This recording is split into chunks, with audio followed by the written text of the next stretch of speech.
Sok szeretettel köszöntök mindenkit, ebben a videóban a C8051 F410-es mikrovezérlő ADC-jének, azaz analóg digitál konverterének a használatára fogunk megnézni egy konkrét példát, azaz gyakorlatilag egy feladatot fogunk megoldani. Ennek a feladatnak a szövege jelenleg a képernyőn látható, a P1.4-es kivezetésen lévő analóg szenzor értékét kell majd digitalizálnunk interrupt mód használatával, 50 Hz mintavételi rátával, úgyhogy a VRF, azaz a referencia feszültségünk a VDD, azaz a tápfeszültség, a rendszer órajelünk 24,5 MHz kell, hogy legyen. Nagyon fontos, hogy ügyelnünk kell arra, hogy az ADC belső órajele a lehető legnagyobb legyen, de maximum 3 MHz, ez a maximális ennél az adott típusú mikrovezérlőnél. Szintén ez egyébként egy elv is, de a feladat külön előírja nekünk, hogy a megszakításkezelő függvényben csak az AD konverter adatának változóba mentése történjen, illetve az ADC-t jelenleg jobbra igazítva kell majd használjuk. Fontos leszögezni azt még így előjáróban, hogy ezek az értékek természetesen próbaértékek, tehát itt most ezek a konkrétumok, hogy P1.4-es kivezetés, 50 Hz, 24,5 MHz, stb. Ezeket most ugye a konkrét feladat adja meg nekünk. A való életben természetesen külön megfontolások állnak a mögött, hogy ezek az értékek, ezek a számok történetesen mik legyenek. Nyilvánvalóan az, hogy a kivezetés melyik, az egyértelműen az, hogy melyik kivezetésre kötjük rá a szenzorunkat, de például ugye a mintavételi ráta is egy érdekesebb kérdés lehet, az sem triviális, hogy most a VRF pontosan mi legyen. Tehát ezek az értékek most jelenleg csak példaértékek, maradjunk egyelőre annyiban, hogy ezeket a feladat adja meg.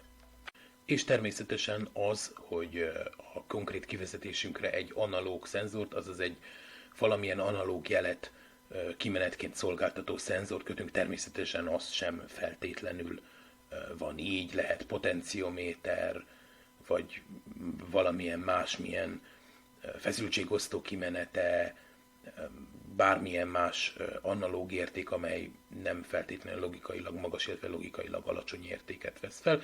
Ezek itt ugye mind példa értékek, példaadatok.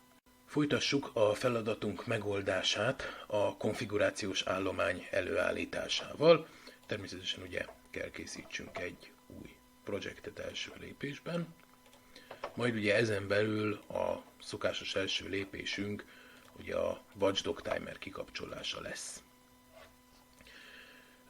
Fontos, hogy innentől kezdve a különböző perifériák között mehetnénk megint csak sorban, én azonban nem sorban fogok haladni a különböző menüpontok között, azért, hogy megmutassam, hogy egyik menüből a másikat is el lehet érni, erre van lehetőségünk. Ennek megfelelően az első a beállításaink közül az ugye az oszcillátor, vagyis órajel beállítás lesz. Ezt ugye írja a feladatunk is, hogy a rendszer órajel 24,5 MHz legyen. De ugye ezt a Peripherals per Oscillators menüből tudjuk elérni, és ugye itt gyakorlatilag csak annyi dolgunk van, hogy itt bekattintsuk a megfelelő rádió gombot, és ezzel egyébként jelen pillanatban készen is vagyunk. Folytassuk a konfigurálást az ADC konfigurálásával. A Peripherals menüből válasszuk ki az ADC almenüpontot, és egy első ránézésre talán bonyolultnak tűnő ablak fog minket fogadni ezután, ahol ugye fel tudjuk konfigurálni megfelelően az ADC-t, egyáltalán nem szükséges megijedni tőle, viszonylag egyszerűen konfigurálható ez a periféria is. Az első lépés természetesen az, hogy be kell kapcsolnunk a perifériát, ez ugye természetesen szükséges. Bal oldalt található még ez a Burst Mode, erre nem lesz többnyire szükségünk. Alatta ezzel a Start of Conversion móddal már foglalkoznunk kell, ez fogja nekünk megadni azt, hogy pontosan mi lesz az az esemény, ami ki fogja váltani azt, hogy az ADC elkezdjen konvertálni, tehát a AD konverzió megkezdődjön. Itt ugye szeretnék felhívni mindenkinek a figyelmét arra, hogy 50 Hz mintavételi rátával kell majd dolgoznunk. Tehát igenis annak lesz ehhez a részhez köze. Alatta ugye a reference control résznél fogjuk majd tudni a VRF-et, tehát a referenciafeszültséget kiválasztani. Szintén ugye van lehetőségünk ugye az ADC interruptját konfigurálni, majd az interrupt menüt elérnünk innen, amennyiben szükséges. Az ADC MUX, hát ez ugye multiplexert jelent, selection nél majd ki fogjuk tudni választani azt a kivezetést, amit majd az ADC-re szeretnénk kapcsolni. A tracking móddal szintén nem lesz dolgunk, sem a repeat counttal, a SAR conversion clockkal pedig igen, ennek majd ez a maximum 3 MHz, tehát ez a belső órajelhez lesz közelítve, ez gyakorlatilag az pontosan az. Folytassuk azokkal a beállításokkal, melyek közvetlenül erről a felületről elvégezhetőek. Az első ilyen a ADC MUX Selection, azaz, hogy melyik kivezetésünket fogjuk az analóg digitál konverterünk, a későbbiekben természetesen ADC-nk bemenetére kötni. Ezt a feladat nekünk most előírja, hogy ez a P14 legyen, de hát ez ugye természetesen feladat, illetve alkalmazás függvényében lehet bármi más. A csipen lévő, ez a temp szenzor, ez a csipen lévő hőmérséklet szenzort jelenti, annak az értékét is ezzel az ADC-vel tudjuk majd digitalizálni, illetve tápfeszültséget és földet is rá lehet kötni, többnyire diagnosztikai jelleggel. Mikor beállítottuk a megfelelő kivezetést, a config wizard egy figyelmeztető üzenetet fog nekünk ideírni, mégpedig azt írja, hogy ez a pin, tehát ez a kivezetés digitális módban van, és nincs skippelve, tehát nem jól van konfigurálva. Itt jön be az, ami korábban elhangzott, hogy egyéb konfigurációs menük is elérhetőek más menükből gyakorlatilag. Itt, ha rámegyek erre a Configure Port IO lehetőségre, megnyomom ezt a gombot tulajdonképpen, akkor itt gyakorlatilag pontosan ugyanazt a menüt fogom megkapni, amit a Peripherals menüből el tudok érni. És itt kell megfelelő módon konfigurálnom a kivezetéseimet. Természetesen ebben a videóban csak az ADC konfigurálása fog megtörténni. Ha például emellé Display Interruptot kell használni, akkor természetesen annak a konfigurációját is itt kell majd eszközölni, de külön, az most ebben a videóban nem fog elhangozni. Mint mondtuk, a P1 kivezetés lesz az, amire mi most a szenzorunkat kötöttük, ezt egyébként képzeletbeli szenzort, és itt gyakorlatilag ezt a kivezetést ugye analóg-digitális módban, ugye az analóg módba kell állítsuk, illetve pin skipet kell rá eszközölni, tehát gyakorlatilag a crossbar ezt a kivezetést át fogja lépni, hiszen ide már kötöttünk valamit, ez a kivezetésünk fontos, tehát bármilyen más perifériát nem rendelhetünk alapesetben ehhez a kivezetéshez. Természetesen, mivel ezt korábban nem végeztem el, a crossbart most be is kell kapcsolni. Jó. Még egyéb más, amit innen el lehet végezni, ugye ez a SAR clock, SAR conversion clock beállítás. Ez a SAR clock, mint a SAR, ugye ez egy mozaik szó, a Successive Approximációs Registerből származik.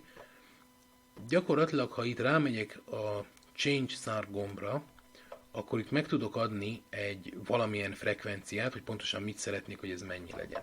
Mint azt mondtuk, hogy a belső órajel lehető legnagyobb legyen, de maximum 3 MHz.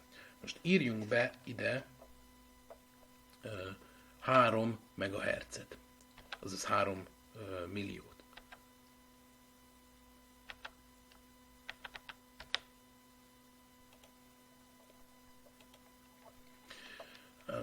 Beírtuk, és maga a Config Wizard megcsinálja ezt nekünk megfelelő módon. Azonban, mint láthatjuk, egy automatikus értékbeírása történik, valójában a háttérben regiszterírások történnek, és azért, viszont ha beírjuk, hogy 3 MHz, akkor a 3 MHz-hez legközelebbi érték fog a cél, tehát lesz ez a SAR clock értékünk, ami pedig valójában 3 MHz fölötti. Most egy matematikai képletből kifolyólag valójában ahhoz, hogy ez a SAR clock nekünk kisebb legyen, ezt az értéket, tehát ezt az AD0SC értéket, ezt nekünk növelnünk kell egyel. Tehát ha én ide azt írom, hogy 8, akkor rögtön megkapjuk a 3 MHz-et alulról megközelítő, lehető legkisebb értéket. És ez egyébként a helyes mód, ez a helyes eljárás mód. Nagyon fontos, hogy amennyiben a sysclockunk, tehát ha nem állítottuk volna át az oscillators menüben, illetve valamilyen más, a 3 MHz-nél kisebb lenne, akkor SAR clocknak tökéletesen megfelelő lenne a sysclock értéke is. Az utolsó beállítás, amit még itt eszközölni lehet, amit most történetesen nem kell eszközöljünk, hiszen az adatunkat jobbra igazítva kell majd használjuk, legyen, tehát jobbra igazítva kell, hogy legyen, viszont amennyiben az lenne, hogy balra legyen igazítva, ennek különböző megfontolások állhatnak emögött, jelenleg maradjunk megint csak annyiban, hogy a feladat ezt mondja ki, akkor ugye itt kellene ezt a combo boxot, vagy ezt a kis négyzetet, jelölő négyzetet kellene bepipálnom ahhoz, hogy balra igazított adattal dolgozhassak. Még egy fontos lépés az analóg-digitál konverterek működéséhez feltétlenül szükséges feszültségreferencia, illetve felső feszültség határ megadása. Ezt ugye itt a Reference Control lehetőség alatt lehet megadni. A Configure Reference Control gombra kattintva kijön egy külön ablak, ami szintén el tudunk kérni a Peripherals menüből. Gyakorlatilag most ugye a feladat nekünk megadja, hogy mi legyen a feszültségreferenciánk. Ez ugye a VDD, tehát ezt itt gyakorlatilag elég VDD-t kapcsolnunk, illetve, és ezzel már meg is vagyunk. Azonban előfordulhat olyan, hogy tehát van lehetőségünk belső feszültségreferenciát megadni, ebben az esetben ugye ki kell válasszuk, hogy annak pontosan mi legyen az érték, ugye 2,25 század volt, vagy másfél volt, a bias generatort és a reference buffert is be kell kapcsolni, illetve hát a megfelelő kivezetést, ami a P1.2 analóg módra kell kapcsolni, illetve skippelni kell, tehát pin skipet kell rá beállítani. Jelenleg erre nekünk nincsen szükségünk, mindössze ugye a feszültségreferenciának a VDD-t kell megadjuk. Szintén fontos lépés az interruptok megadása, de erről majd egy pillanat múlva lesz még csak szó. Először nézzünk rá erre a Start of Conversion mód részre, illetve hogy milyen lehetőségeink vannak itt.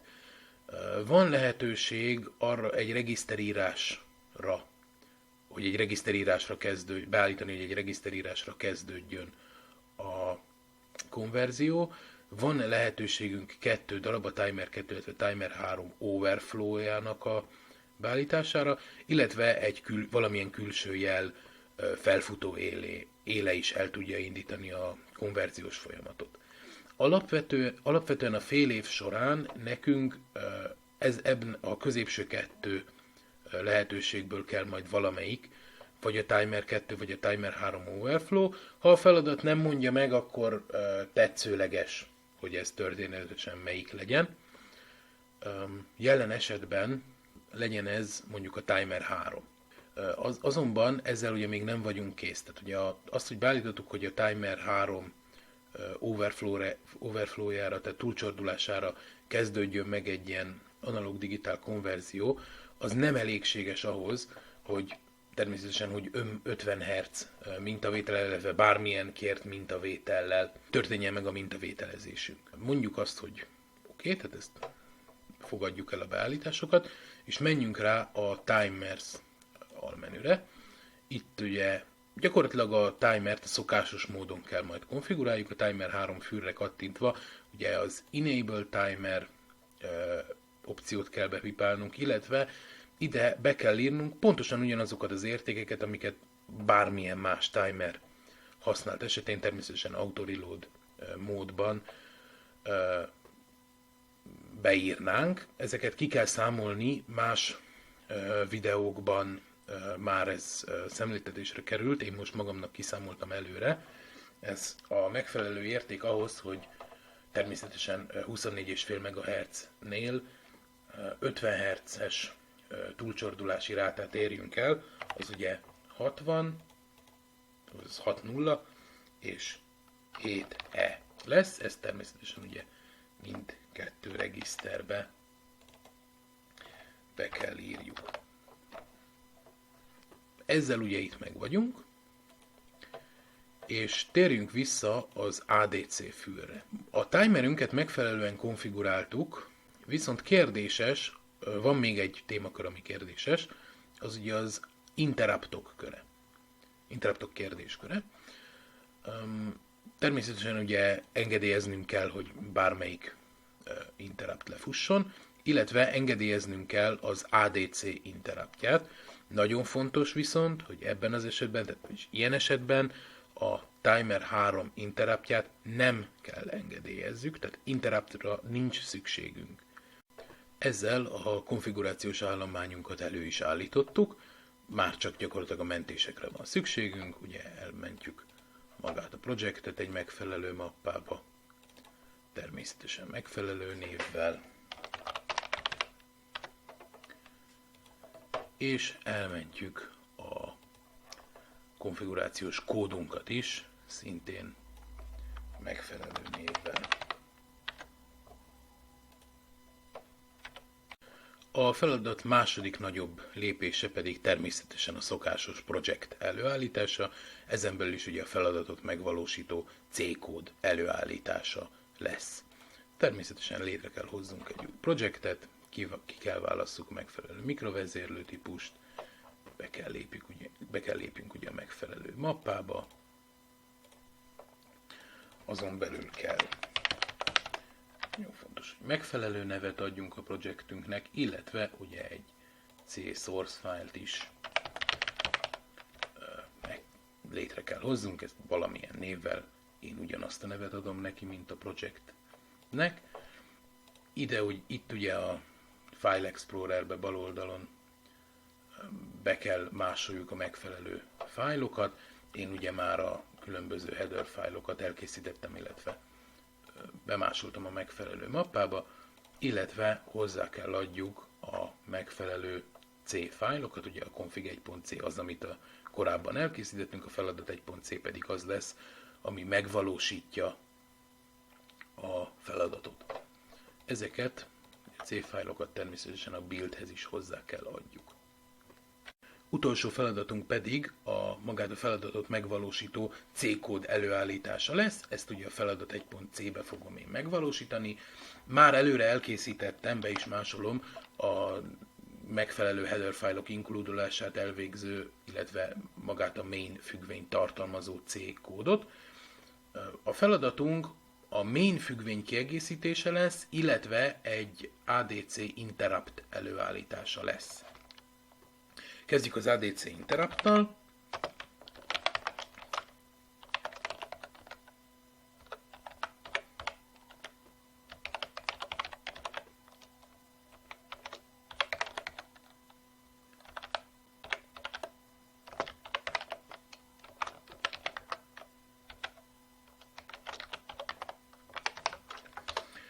Ennek ugye első lépése egy szokásos függvényfejléc előállítása lesz. Természetesen ugye meg kell adnunk egy visszatérési típust, ami interruptok esetén void, meg kell adnunk a nevet, nagyon fontos, hogy ennek ugye tükröznie kell, hogy pontosan miről is van szó, meg kell adjuk ugye a paraméterlistánkat, illetve jeleznünk kell, hogy egy interruptról van szó.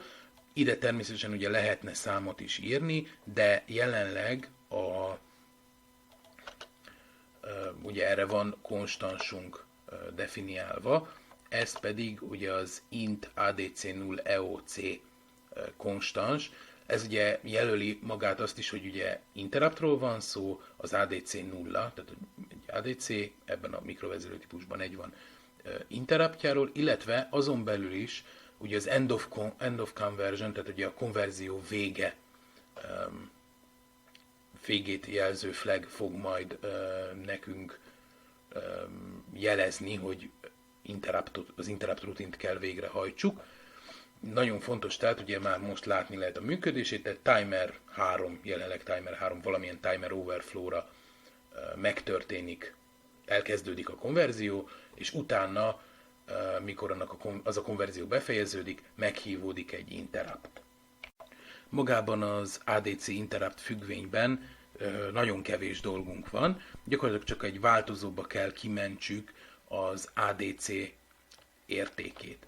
Ezt ugye először természetesen meg kell történni egy flag törlésnek, ez az AD0 int nevezetű flag, ezt kell ugye nullára állítsuk, majd valamilyen változóba ki kell mentsük, legyen egyenlőre ez ADC data, ki kell mentsük az ADC értékét, ez ugye ezt egy regiszter tárolja, amire van konstans definiálva, ez ugye az ADC 0 regiszterünk lesz.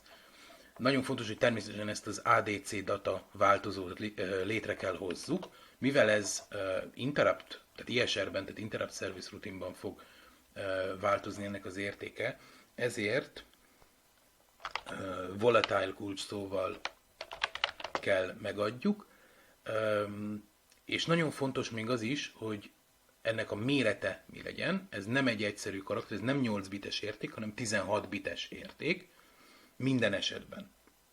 Tehát unsigned short lesz a típusa az értéknek, nem signed, tehát nagyon fontos, hogy ezt az unsigned-ot minden esetben ki kell írni, mert ez egy előjeltelen egész, 16 bites egész szám lesz. Természetesen ugye a neve az ADC data.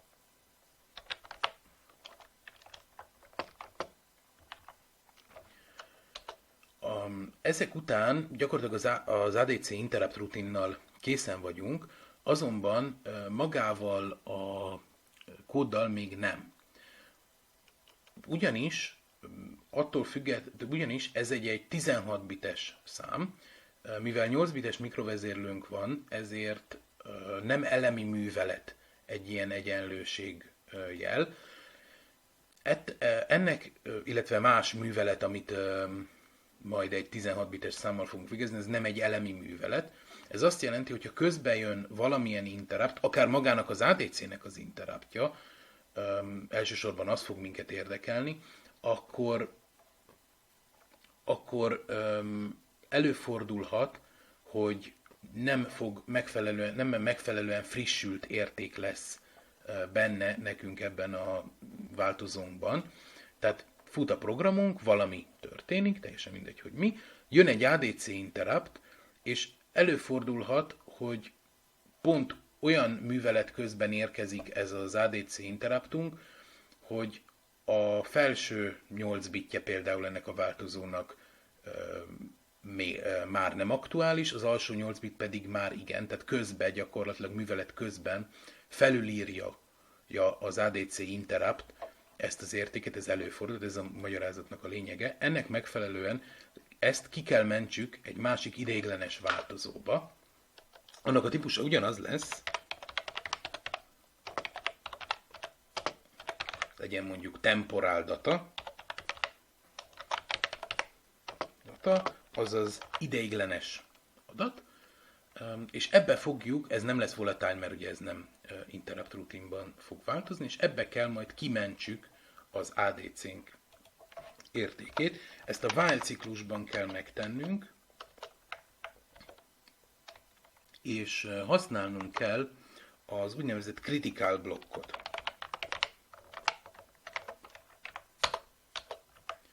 A critical blokkba pedig, ez ugye a critical blokk az ugye tiltani fogja az interruptokat, tehát amíg ez a kódrész, ami a critical blokkon belül fut, addig nem érkezhet interrupt.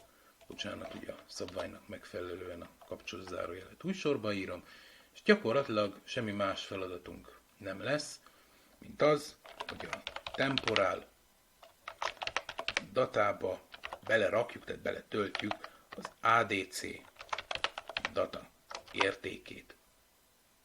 Ez így teljes mértékben működőképes lesz. Ezek után ezzel a temporal datával lehet majd akármit csinálni, akármilyen műveletet elvégezni, át lehet skálázni, display interruptnak lehet átadni, valószínűleg ugye az lesz a sorsa többnyire, vagy UART-nak lehet majd átadni, stb. Tehát ez bármilyen művelet elvégezhető. Innentől kezdve a temporal datát használhatom mindenféle megkötés nélkül, azt nem fogja az interrupt művelet közben módosítani, hiszen zajlik a kód, fut a kód, elérjük a critical blokkot, ott nem érkezhet interrupt, nem fogja felülírni az ADC datát, utána pedig bármilyen interrupt is érkezik, nyilvánvalóan ADC interrupt, az ugye az ADC data értékét fogja felülírni, viszont a temporal datájét nem, tehát bármilyen műveletet végzünk a temporal datával, az innentől kezdve nem fog művelet közben módosulni.